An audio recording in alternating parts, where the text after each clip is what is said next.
tocado algunos versículos donde Dios le dice a Abraham: yo te he escogido porque no eres nada, porque voy a ser tu descendencia, que no va a ser contada como las estrellas o la arena, que es mucha. Tu descendencia tampoco va a ser poder contada. Pero a esa pregunta que a lo mejor muchas veces nos hemos preguntado: ¿por qué Dios no escogió a otro pueblo? El apóstol Pablo nos dice: porque fue la voluntad de Dios, porque así lo quiso Dios. Por eso es que toca este versículo, ahora haciendo referencia a Moisés, y nos dice: tendré misericordia del que yo tenga misericordia, y me compadeceré del que yo me compadezca. Es decir, nos está hablando de la soberanía de Dios. Dios tiene el control total, absoluto en nuestras vidas y en todo el mundo. Dios decide, y no podemos decir por qué, porque nosotros somos inferiores a Dios. Y podemos tocar algunos versículos que nos habla Pablo también más adelante, y nos dice que lo más necio de Dios es aún más sabio que el entendimiento de nosotros los humanos. Entonces, Dios obra, hermanos, de manera diferente a nuestros pensamientos o a lo que nosotros queremos, pero es Dios obrando, y nosotros tenemos que tener la madurez de aceptar y de reconocer lo que Dios quiere para mi vida. Hacia donde Dios me esté llevando, yo tengo que reconocer y aceptar y vivir con eso. Y yo te puedo poner un ejemplo en mi vida. Yo quería estudiar medicina. Mi primera opción antes de entrar a odontología era medicina. De una manera directa, Dios cerró todas las posibilidades hacia medicina, me encaminó hacia odontología, y ahora entiendo por qué. Porque a través de la odontología podemos hablar del evangelio, podemos servir, podemos llevar el amor de Jesucristo a aquellas personas que están necesitadas. Y yo me acuerdo que en una noche yo lloré y le dije: Señor, yo te he servido, ¿por qué no me dejas estudiar medicina? Yo ahí te voy a poder servir, ahí yo también voy a poder ayudar a las personas y hablar de ti. Pero a lo largo de estos años yo he comprendido que ser estudiante de medicina es muchísimo más pesado que la odontología. Que probablemente si Dios me hubiera permitido estudiar medicina, yo no hubiera sido pastor de esta iglesia. Y ese es el pensamiento de Dios. Dios tiene mejores propósitos que lo que nosotros queremos, y tenemos que aceptarlo, tenemos que reconocerlo. Tenemos que vivir bajo el propósito que Dios tiene para nuestras vidas, aunque muchas veces no lo entendemos, aunque muchas veces nos puede costar llantos en las noches, nos puede ocasionar tristeza, nos puede ocasionar impotencia. Pero los pensamientos y los planes que Dios tiene para nuestras vidas son mucho mejores de lo que tú y yo podemos pensar acerca de nuestras vidas. Por eso ahora estoy bien agradecido con Dios, porque me cerró toda opción hacia medicina y me abrió las puertas hacia odontología. Ahora estoy gozoso porque Dios me ha dado la oportunidad de poder ser pastor de esta iglesia, de poder estar con ustedes, de poder estar los días domingos, los días miércoles, de poder ir a las misiones. Tenemos que aprender a vivir conforme a la voluntad que Dios tiene en nuestras vidas, porque al final de cuentas Dios es el que decide, Dios es el que tiene la última palabra en nuestras vidas. Por eso una vez más te repito este versículo 14, este versículo que acabamos de leer, el versículo 15: tendré misericordia del que yo tenga misericordia, y me compadeceré del que yo me compadezca. Ahora, si nos enfocamos más a este versículo, debemos de darle gracias a Dios, porque tú y yo hemos creído en Jesús, y eso ha sido por la misericordia de Dios hacia nuestras vidas. Por eso el apóstol Juan nos repite y nos dice: nosotros amamos a Dios porque Él nos ha amado primero, porque Él nos ha mostrado su misericordia. Debemos de llevar una vida en agradecimiento a Dios por todo lo que Él está haciendo en nuestras vidas, aunque a veces no entendemos las cosas, y muchas veces tomamos esa actitud de renegar, de quejarnos, de entristecernos, de decir: Señor, ¿por qué a mí? cuando Dios está obrando por medio de lo que está pasando en nuestras vidas. Por eso leíamos Romanos capítulo 8, versículo 28, que nos dice: y sabemos que los que aman a Dios, todas las cosas les ayudan a bien. Todo esto es a los que conforme a su propósito son llamados. Ese es el plan glorioso que Dios tiene para nuestras vidas. Luego nos dice este versículo 16, que es con el que terminamos hace 2 domingos: así que no depende del que quiere ni del que corre, sino de Dios que tiene misericordia. No depende de nosotros. Nunca. A través del Antiguo Testamento y en el Nuevo Testamento es clara la palabra de Dios y hace énfasis a que nunca ha dependido del hombre. La salvación, la relación con Dios, la relación con la familia. Dios es el centro de todo. ¿Sale? Esto es algo bien importante. Aquellos que pensamos que con buenas acciones podemos agradar a Dios, no depende de nosotros.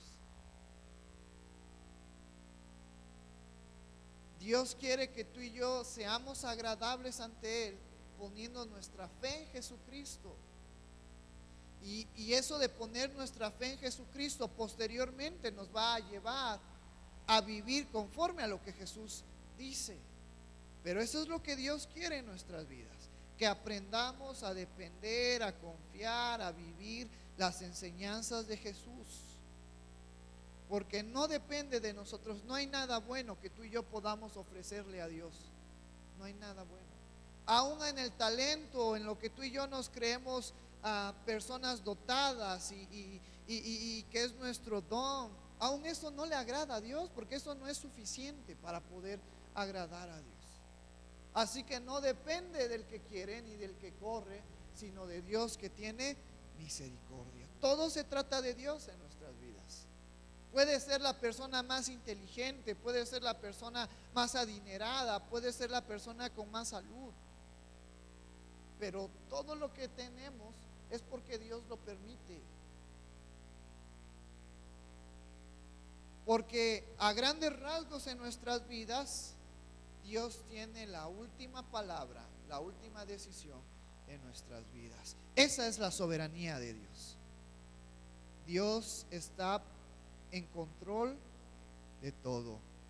Él decide, Él manda en nuestras vidas y en el mundo, porque Él es el Dios creador, el Dios de todo. Versículo 17: porque la Escritura dice a Faraón: por esto mismo te he levantado, para mostrar en ti mi poder y para que mi nombre sea anunciado por toda la tierra. Dos cosas importantes. Egipto en su tiempo, en el tiempo de las 12 tribus, de hacer más específico, antes de que se formaran las 12 tribus, en el tiempo de Jacob y de sus hijos, en el tiempo de José, el imperio de Egipto era poderoso, gobernaba sobre los demás pueblos, sobre las demás naciones. Y dentro de la historia, José acaba en Egipto y termina siendo el segundo del reino. Era el faraón y después estaba José. Y Dios le dio prosperidad al imperio de Egipto, para que la historia, para que lo que aconteciera en el tiempo de la escasez, Egipto pudiera sobrellevar y pudiera tener alimento para poder vender. Y el pueblo de Israel, o Jacob y sus hijos, no murieran de hambre. Por eso es que José terminó en Egipto y todos conocemos esa historia. Pero después también nos habla que pasan los años y se levanta un nuevo faraón que no conoció la historia del pueblo de Israel ni de cómo Dios obró a través de José para bendecir a Egipto. Y después empieza a esclavizar al pueblo de Israel, a tratarlos mal, a ponerlos a trabajar. Y después Dios levanta a Moisés para que por medio de él traiga la libertad al pueblo de Israel. Y vemos cómo en la palabra se nos dice que Dios endurecía el corazón del faraón cada que por medio de Moisés, Dios usaba a Moisés para hacer una obra imponente. para traer una plaga, y tenemos las plagas que se nos hablan en Éxodo. Pero vemos que después de cada obra asombrosa que Dios hacía, Dios endurecía el corazón del faraón, porque Dios había dicho que por medio del faraón y por medio de todo lo que iba a pasar, iba a exaltar al pueblo de Israel, y iba a exaltar su propio nombre para que el pueblo de Israel saliera victorioso. Y entonces vemos cómo Dios obraba de una manera personal en la vida del faraón. Nosotros creemos que tenemos libre albedrío, tenemos la decisión de poder escoger o no escoger. Sabemos qué es lo bueno y sabemos qué es lo malo, y cada uno de nosotros vivimos sabiendo eso, qué es lo bueno y qué es lo malo, y nosotros como creyentes tenemos que procurar hacer lo que es lo bueno. Pero dentro de la soberanía de Dios, Dios está por encima del libre albedrío que tú y yo tenemos. Dios nos da la oportunidad que tú y yo escojamos si queremos amarle o no queremos amarle, si queremos servirle o no queremos servirle. Pero dentro de la soberanía de Dios, Dios puede romper nuestro libre albedrío para hacer lo que Él le plazca en nuestras vidas. Y ese es el ejemplo que Pablo nos pone con respecto al faraón. Dios obraba de una manera personal en la vida del faraón para endurecer su corazón. Y eso es parte de la soberanía de Dios, de la elección de Dios.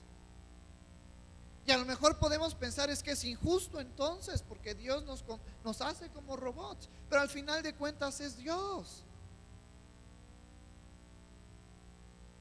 Versículo 18, de manera que de quien quiere tiene misericordia, y al que quiere endurece. Una vez más, es el segundo versículo que nos hace referencia a esto. Dios tiene misericordia con el que quiera tener misericordia. Dios endurece con el que Él quiera endurecer, porque es la soberanía de Dios. Después nos dice este versículo: pero me dirás, ¿por qué pues sin culpa? ¿Por qué pues Dios hace culpable a alguien? Hablando de que endurecía el corazón del faraón para que se siguiera mostrando la mano poderosa de Dios. Porque ¿quién ha resistido a su voluntad? Mas antes, oh hombre, ¿quién eres tú para que alterques con Dios? Dirá el vaso del barro al que lo formó: ¿por qué me has hecho así? Luego el apóstol Pablo dice, bueno, y a lo mejor tú te puedes preguntar, ¿por qué Dios inculpa al faraón? ¿Por qué Dios endurece el corazón del faraón? Y Pablo luego nos dice, bueno, ¿quiénes somos tú y yo para poder discutir las decisiones que Dios toma en nuestras vidas? ¿Quiénes somos tú y yo para decirle, Señor, mejor hazlo de esta manera? ¿Quiénes somos tú y yo para poder decir, Señor, ¿por qué lo haces así? Versículo 20, mas antes, oh hombre, ¿quién eres tú para que alterques, para que discutas con Dios? ¿Quiénes somos tú y yo? Lo hemos visto a lo largo de todo el libro de Romanos. Somos gente imperfecta, con errores. No somos nada ante Dios. Por eso en esta mañana, hermano, yo te invito a que recordemos la soberanía de Dios y que nos sujetemos a la voluntad que Dios tiene para nuestras vidas. Como creyentes sabemos que Dios tiene un propósito para nuestras vidas bueno. Tenemos que vivirlo, tenemos que aceptarlo. Así como llegó un tiempo en mi vida que tuve que aceptar que no iba a estudiar medicina, que iba a ser un odontólogo. Tenemos que aceptarlo, porque los propósitos de Dios son mejores que los nuestros. No pasemos el tiempo discutiendo, preguntándole a Dios por qué esto y por qué aquello, sino vivamos lo que Dios nos permite hacer, disfrutemos, gocemos. Dios tiene un propósito para nuestras vidas. Por eso es que el apóstol Pablo es tajante, es duro. Y luego nos dice este versículo: mas antes, oh hombre, ¿quién eres tú para que alterques con Dios? dirá el vaso de barro al que lo formó: ¿por qué me has hecho así? Luego el apóstol Pablo nos pone una analogía: ¿o no tiene potestad el alfarero sobre el barro para hacer de la misma masa un vaso para honra y otro vaso para deshonra? Dios hace lo que a Él se le plazca, conforme a lo que Él quiere en nuestras vidas, porque Él es nuestro creador. Y Pablo pone el ejemplo del alfarero y el barro. El alfarero representa a Dios, el barro somos tú y yo. Nosotros somos formados por Dios, por el alfarero, y Él nos puede dar forma como Él quiere: vasos de honra o vasos de deshonra, o a lo mejor vasos incompletos. Y no podemos altercar contra el Creador, porque Él nos ha formado. Hoy en día yo creo que ese pensamiento se da más en los jóvenes, acerca de que si Dios existe, ¿por qué pasa esto y por qué pasa aquello y por qué ha pasado muchas cosas negativas en la familia y cuestiones así? Pero al final, hermanos, un grado de madurez en nuestras vidas es reconocer la voluntad que Dios tiene para nosotros, aunque en un momento se vea oscuro o lleno de tristeza. Tenemos que seguir confiando en Dios, tenemos que seguir adelante, porque nosotros como hombres estamos cortos en visión. Dios tiene algo bueno para nosotros, pero muchas veces, como dice el apóstol Pedro, es necesario que el oro sea probado. ¿Cómo se purifica y cómo se prueba el oro? Con fuego. Nuestra fe, nos dice el apóstol Pedro, que tiene que ser pasada también por fuego, como lo es el oro, para que nos purifiquemos, para que podamos servir mejor, poder ser mejores en Cristo, poder ser mejores en Dios. Y eso es parte de la soberanía de Dios. Eso es parte de la soberanía de Dios en nuestras vidas. ¿Y qué tenemos que hacer? Aceptarlo, vivirlo, reconocerlo y seguir adelante. Y luego nos dice un vaso de honra y otro vaso para deshonra, porque en el Antiguo Testamento los vasos de honra se usaban específicamente para ciertas actividades. Habían copas de diferente material, de oro, de plata, de bronce, y los vasos o los utensilios de honra se usaban solamente, exclusivamente para Dios, para su servicio. Estaban en el tabernáculo. Y los vasos de deshonra pues eran los que se usaban para otras cosas, que tenían con otros fines que no era servir a Dios.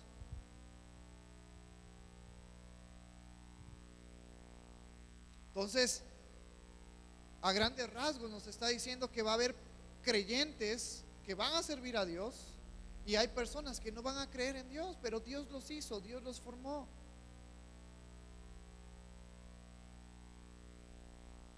Versículo 22: ¿y qué si Dios, queriendo mostrar su ira y hacer notorio su poder, soportó con mucha paciencia los vasos de ira preparados para destrucción? Aquí nos está hablando específicamente del pueblo de Israel, de aquellas personas que no creyeron en Dios, viendo sus milagros, viendo la obra grandiosa con la que Dios se movió a través del desierto, a través de la historia del pueblo de Israel.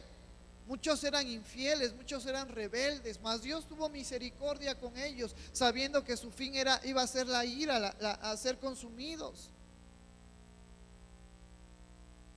Porque el pueblo de Israel es un ejemplo para nosotros de que debemos de llevar una vida en agradecimiento. El pueblo de Israel era a grandes rasgos, no todos, pero sí la mayoría del pueblo de Israel era un pueblo que cuando todo iba bien, en un tiempo alababan y le daban gracias a Dios. Cuando todo iba mal, se quejaban. Luego entramos a la historia del periodo de los reyes. Cuando todo iba bien, cuando servían a Dios, el pueblo era próspero, pero después ellos cambiaron a Dios pensando que la prosperidad venía de otros dioses. El pueblo de Israel es un gran ejemplo de un pueblo infiel. Y es un recordatorio de lo que tú y yo no debemos de ser. Debemos de ser agradecidos con Dios por lo que Él nos ha dado. por lo que Él está haciendo en nuestras vidas. Por eso nos dice este versículo 22: ¿y qué si Dios, queriendo mostrar su ira y hacer notorio su poder, soportó con mucha paciencia, hablando del pueblo de Israel, los vasos de ira preparados para la destrucción?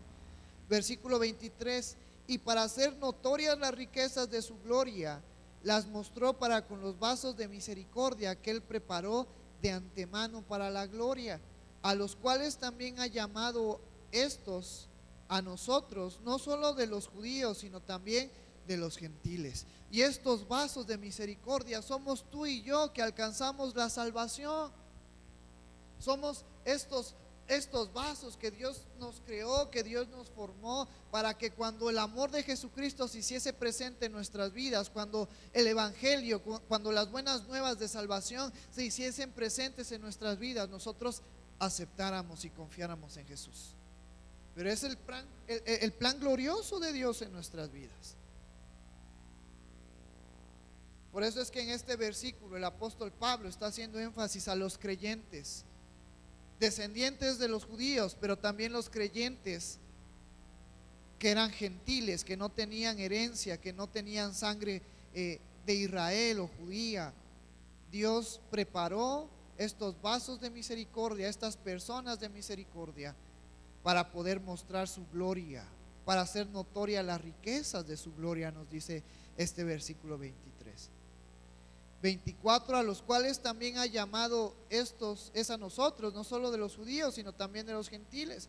Como también en Oseas dice: llamaré pueblo mío al que no era mi pueblo, y a la no amada, amada. Y en lugar donde se les dijo: vosotros no sois pueblo mío, allí serán llamados hijos del Dios viviente. Porque esa era la idea que se tenía en el Antiguo Testamento: solamente el pueblo de Israel puede servir a Dios.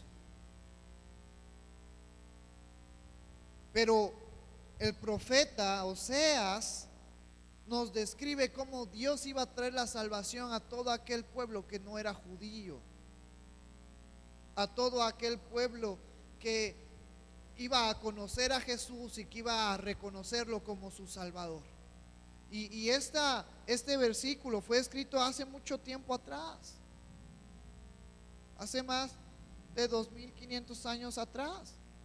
Luego nos dice Isaías, también Isaías clamó tocante a Israel: si fuera el número de los hijos de Israel como la arena del mar, tan solo el remanente será salvado. Y aquí nos está hablando de que el pueblo de Israel iba a ser grande, numeroso, pero de todo ese pueblo grande y numeroso, solamente una porción pequeña iba a ser salvada del pueblo de Israel, a la cual el profeta Isaías le llama el remanente, porque solamente ellos, de entre todo el pueblo de Israel, iba a poner su confianza en Jesús. Y lo podemos ver dentro de la historia en el Nuevo Testamento. ¿Quiénes fueron los que crucificaron a Jesús?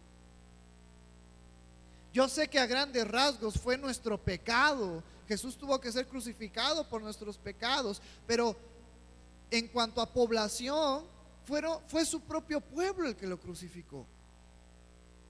Fueron esos descendientes de Jacob, esos descendientes de Abraham, esos judíos, esos fariseos, escribas, saduceos, que eran descendientes de Israel. ¿Te acuerdas de qué tribu era el apóstol Pablo? De la tribu de Benjamín. Entonces había fariseos, había escribas que no necesariamente eran de la descendencia de Judá, pero sí provenían de las demás descendencias del pueblo de Israel.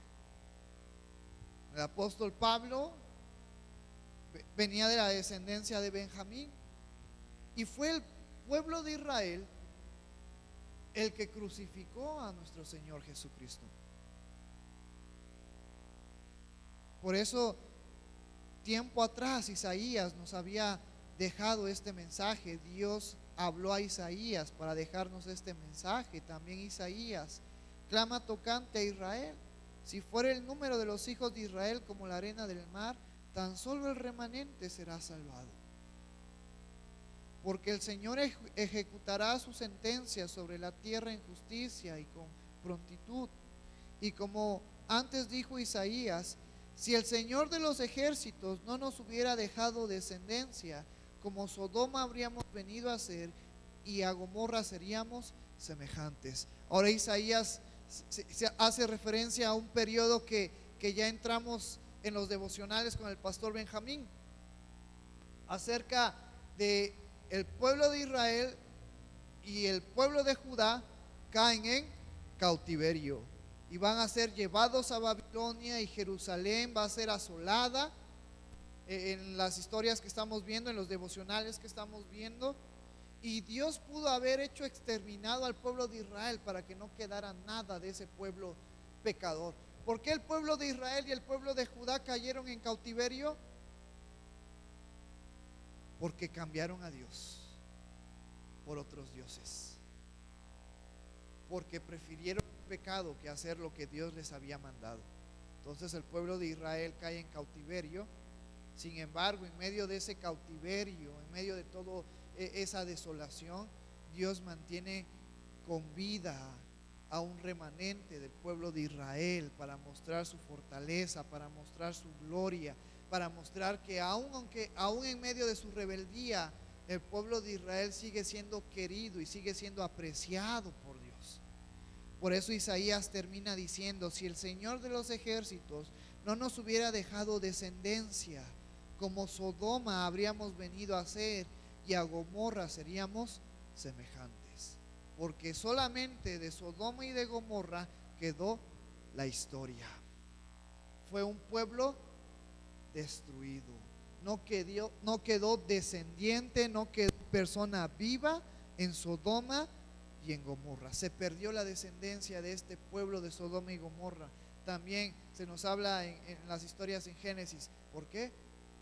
Por ser personas que cambiaron la voluntad de Dios en sus vidas, que vivieron en pecado. El pueblo de Israel también vivió en pecado, pudo haber sido exterminado como Sodoma y Gomorra, pero Dios mostró su misericordia también para con ellos. Versículo 30 al 33. ¿Qué pues diremos? Que los gentiles, es decir, tú y yo, que no somos de la descendencia judía, que no iban tras la justicia, han alcanzado la justicia, es decir, la justicia que es por fe. Nosotros hemos alcanzado la justicia que viene de Dios, no por lo que hagamos o no por lo que dejemos de hacer, la hemos alcanzado por la fe. ¿Nuestra fe en quién? En Cristo. Fíjate cómo nuestra fe en Jesús, como Jesucristo es el que nos justifica, y es algo que hablábamos en los primeros capítulos de Romanos. Tú y yo hemos alcanzado la justificación, la reconciliación ante Dios gracias a Cristo. No tenemos que hacer alguna obra, no tenemos que dejar de hacer algo, solo tenemos que poner nuestra fe en Jesús, y la justificación y la reconciliación con Dios viene a nuestras vidas, porque vivimos en una vida de gracia. ¿Sale? Ahora vamos a ver qué más nos dice este versículo. Mas Israel, que iba tras una ley de justicia, no lo alcanzó. No porque la ley fuese mala, la ley es buena y es perfecta. El problema es que nosotros somos imperfectos, y por más que querramos cumplir la ley, no podemos hacerlo. Vamos a fallar en algo. Pablo nos dice que si quebrantamos un mínimo mandamiento de la ley, nos echamos todo el peso de la ley encima.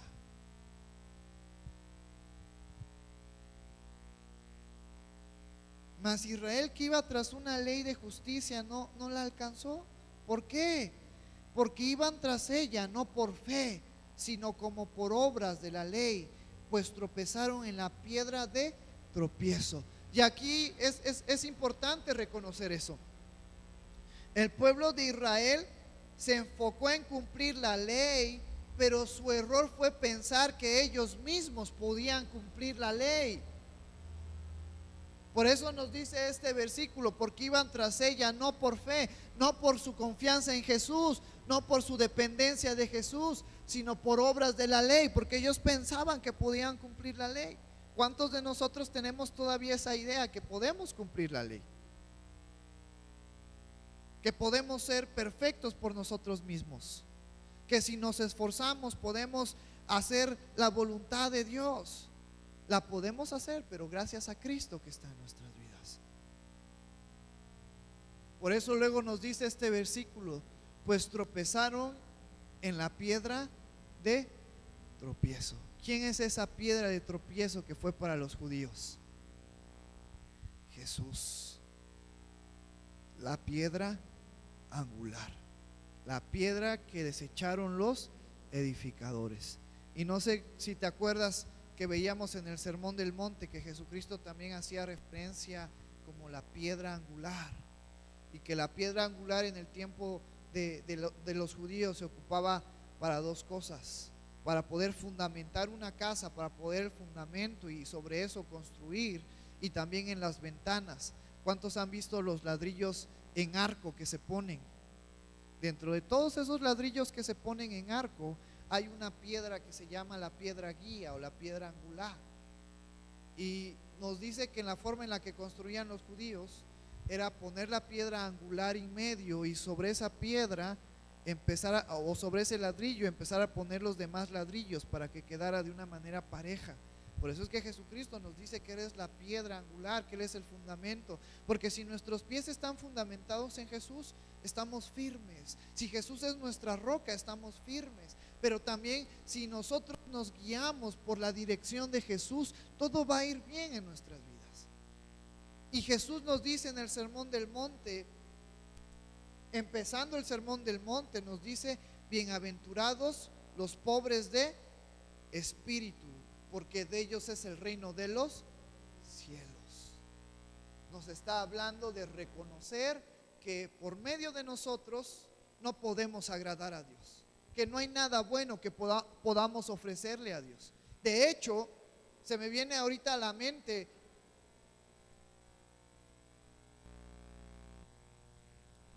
acerca de la historia de Caín y de Abel. ¿Qué ofreció Caín a Dios? Una ofrenda. ¿Y Abel qué ofreció? Un cordero, una oveja.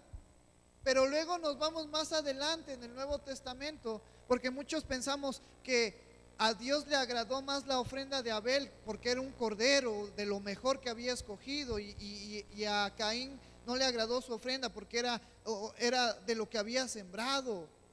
Pero nos topamos que nos dice que por fe la ofrenda que ofreció Abel fue aceptable a Dios. No por lo que Abel pudo haber ofrecido, que sí fue lo mejor, pero fue por la acción de tener fe en que iba a poder agradar a Dios. Por eso es que nuestras vidas deben de ser primeramente una vida de fe, de confianza en Jesús, que Él es el autor y consumador de nuestra fe, y que Jesús nos va a llevar adelante para que tú y yo reflejemos su luz gloriosa. El Evangelio de Juan nos dice que hace referencia a Jesucristo como que esa luz poderosa donde Él vino a este mundo, haciendo referencia en tinieblas, y que las tinieblas no prevalecieron ante la luz gloriosa de Jesús.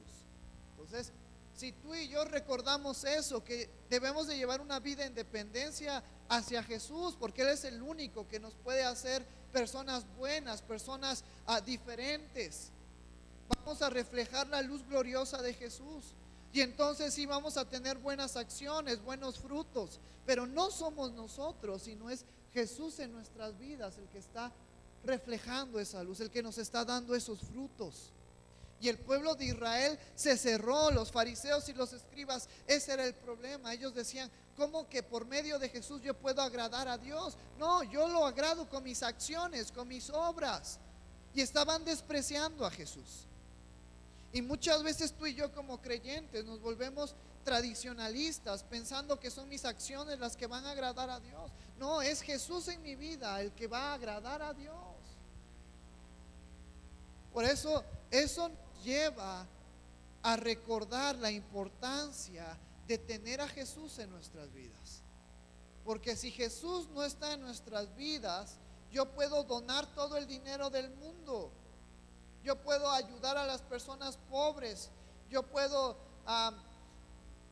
con el conocimiento que me ha sido dado para aquellos que están en el área de la salud, a través del conocimiento puedo ayudar en medio de las enfermedades. Pero si no tengo a Cristo en mi vida, no soy nada. Yo puedo tratar de ser la mejor persona en este mundo, pero si no tengo a Cristo en mi vida, no soy nada. Ese fue el problema de los fariseos y de los escribas. Pensaron que a través de sus acciones iban a poder agradar a Dios y despreciaron al Mesías y despreciaron a Jesús. Pero le damos gracias a Dios porque tú y yo hemos reconocido y hemos recordado que el que nos hace aceptos ante Dios es Jesús en nuestras vidas. Por eso cuando tú y yo nos reunimos los días domingos, los días miércoles, los divertisábados con los niños, todo se trata de Jesús. Jesús es el centro de nuestras vidas. El Espíritu Santo es el centro de nuestras vidas. El Padre es el centro de nuestras vidas.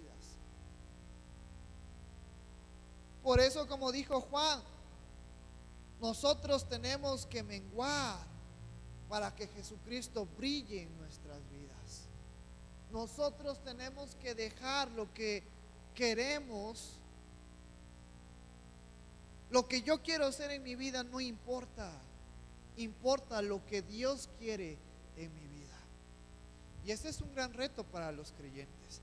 Y ese es un gran reto para los jóvenes hoy en día que tienen muchas ganas y mucha energía y que quieren comerse al mundo de un bocado. Y lo digo porque yo lo he vivido. Pero tenemos que menguar, tenemos que dejar de ser nosotros y que sea Jesús el que lleve nuestras vidas. Por eso se nos dice que tenemos que negarnos a nosotros mismos, tomar nuestra cruz cada día e ir en pos de Cristo. Cosa que el pueblo de Israel no comprendió, o no la gran parte del pueblo de Israel. Cosa que los judíos y los fariseos no lo comprendieron. Por eso llevaron a Jesús a morir, por eso crucificaron a Jesús, que era parte del plan glorioso de Dios. Sí, porque por medio de ese sacrificio de Jesús, la salvación iba a pasar a los gentiles. Por eso es que los planes de Dios son perfectos y tú y yo estamos limitados. Mas Israel, que iba tras una ley de justicia, no la alcanzó. ¿Por qué?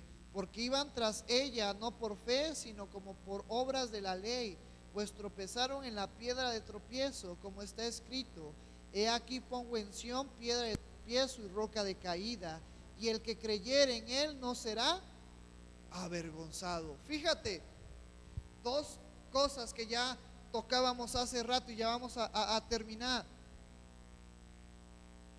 Pues tropezaron en la piedra de tropiezo, como está escrito: he aquí pongo en Sión piedra de tropiezo, roca de caída. Ahora se nos menciona a Jesucristo no solamente como una piedra, sino como una roca, algo más grande. Y que todo aquel que no cree en Jesús va a ser su tropiezo, va a ser su condenación. Pero todo aquel que ponga su fe y su confianza en esta piedra, en esta roca, nos dice literalmente: y el que creyere en él no será avergonzado. Por eso es que dentro de la soberanía de Dios, Dios obra de maneras que no podemos comprender, pero Dios nos ha dejado el camino para que tú y yo podamos llegar a Él, y es por medio de Jesús.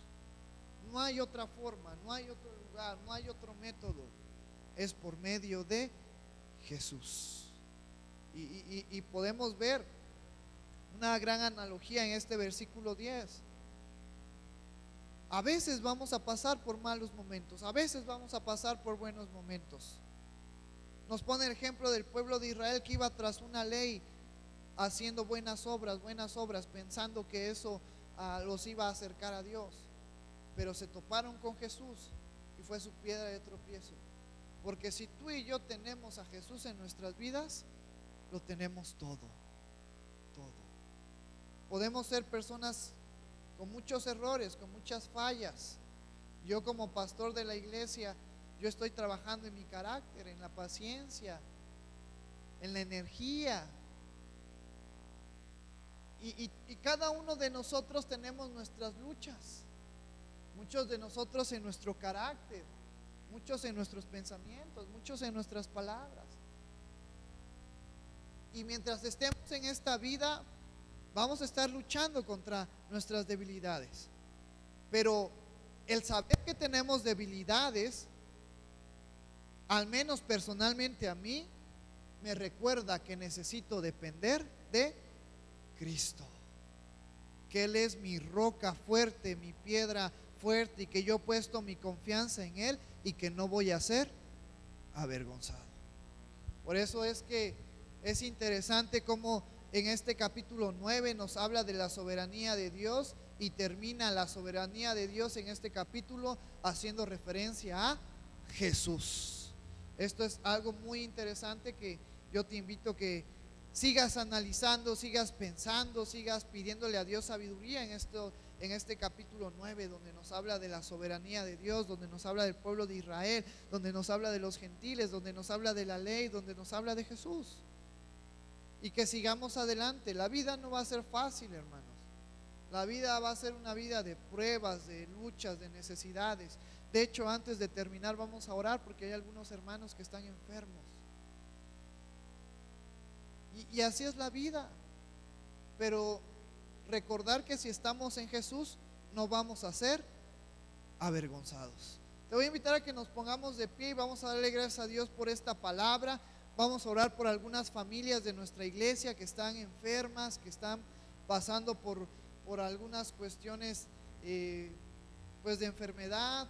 Vamos a orar por los hermanos que ya van a iniciar su trabajo laboral, por los jóvenes, los adolescentes. Yo estoy bien feliz porque, pues como todos saben, Vale es mi sobrina, mi única sobrina mujer. Son 11 sobrinos, si no me equivoco, y solamente tenemos una sobrina, o solamente tengo una sobrina, y ella ya va a entrar a la secundaria.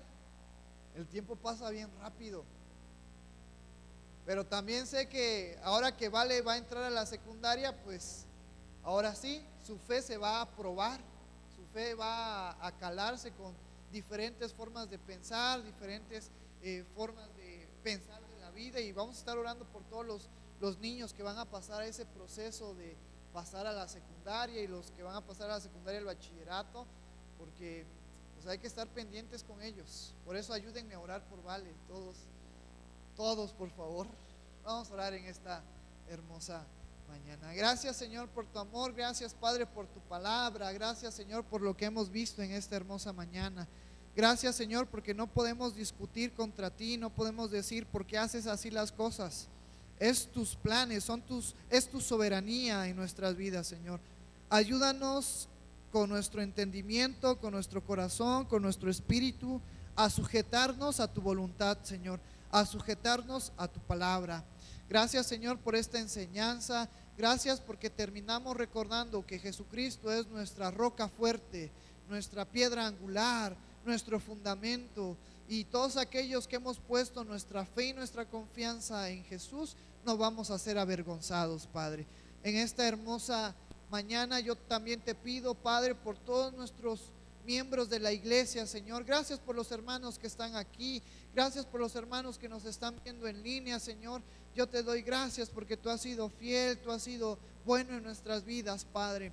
Yo te pido también por todos aquellos hermanos que están pasando por algún proceso de prueba en sus vidas, por alguna enfermedad, por algún problema familiar, por algún problema en el trabajo, algún problema económico, Padre. Yo te pido que tú seas propicio a nuestras vidas, que tu mano de amor, tu mano de gracia, tu mano de bendición esté en nuestras vidas, Señor.